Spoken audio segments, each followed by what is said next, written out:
Delicious looking.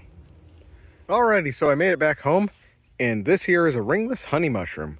And this is a very easy honey mushroom to ID because it is the ringless one. It's the only one found here in the southeast that doesn't have an annulus, a ring down here underneath the cap. So very easy to ID.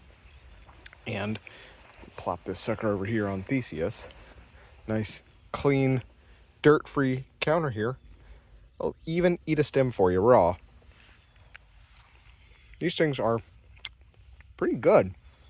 Flavor's very similar to a white mushroom, but with, or I guess I should say the flavor and the consistency are very similar to a white mushroom, but with a lot of rich undertones that I'm not really quite able to place. Very umami, kind of almost like peanut oil, but very good. This is the first time I've ever eaten any. So I tried 2 raw about 3 hours ago and I haven't died yet, so I must have my ID right. And so I just had a third.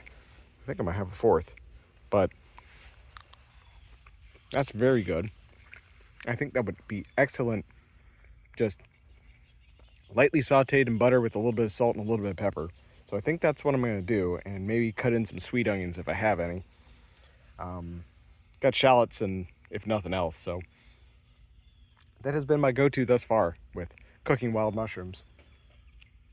And has not let me down, but this will be my first time preparing ringless honey mushroom. I saw a lot of these a few years ago.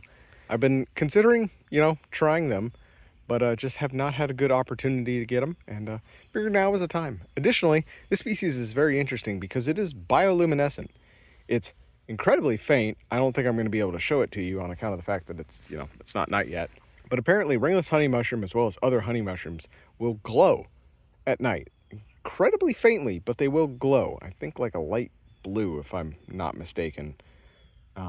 So, interesting fun fact. It's a glowing mushroom. But anyway, these are saprophytic fungi. They grow out of root stumps, hardwood root stumps. You usually find them in oak forests and stuff. They can be pretty common in residential settings. I've got a friend who had like 20 of these coming up in her backyard one day. But like I said, very easy to ID. Oh, the love bugs are coming out. Very easy to ID. They look like this. They grow in hardwood oak forests, and they don't have that annulus down here on the stem. Now again, this is for the southeast, so if you're somewhere else, there are other honey mushrooms there. I think there's just 2 species total that don't have the annulus. One's in Europe and one's here in the US.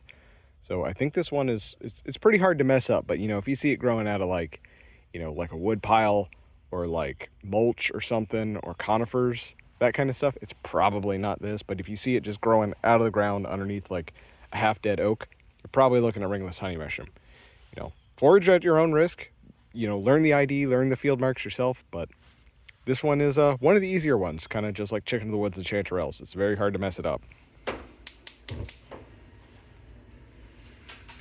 Pretty much just gonna saute this with butter and bunching onions, just a dash of black pepper for sport. About good. It's good. It's like a portobello, but a little nuttier, a little bit kind of like a peanut. I don't really know how to describe it. There's not too much there to them. Definitely edible, hopefully. I definitely like these better than the chanterelles, that's for certain. Heck of a lot easier to prepare, or not have to beat all the sand off them. Alrighty, so the honey mushroom didn't kill us, so that's good. That's always a positive when I don't die from eating random mushrooms I find in the woods. So, I guess ranking it relative to the other mushrooms I'm eating thus far, I can't really say I did the lion's mane justice, but it was better than that, at least how I prepared this one.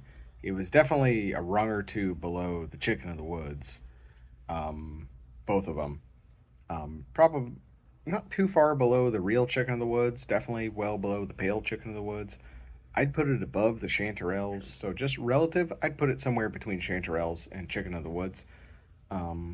It's definitely serviceable. It's a lot more versatile because, chicken of the woods, you can really only cook it one way. So yeah, I'd say it's definitely worth it.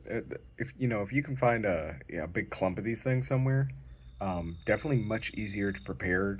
You don't have to deal with like the sand that gets caught in the top of the chanterelles since they're funnel shaped. Pretty good. Very easy to ID, pretty easy to find, easy to transport, fairly easy to prepare. It cooks up pretty quick, so you got to cook them a little low. You might have to, prep it if you're cooking it with other stuff. But definitely worth it. Definitely good. So yeah, if you like this kind of stuff, consider giving the video a like, comment, tell me what mushroom I should try and find in the woods and eat next. I'm not going to be eating a Eastern Destroying Angel unless I'm really going for the clickbait and the liver damage. Or is it renal failure? It's not good. It's very not good. I'm not touching any amanitas. And yeah, if you eventually want to see me die eating something I found in my yard, you gotta subscribe. So hit that gray button down there. Until next time, I'm out.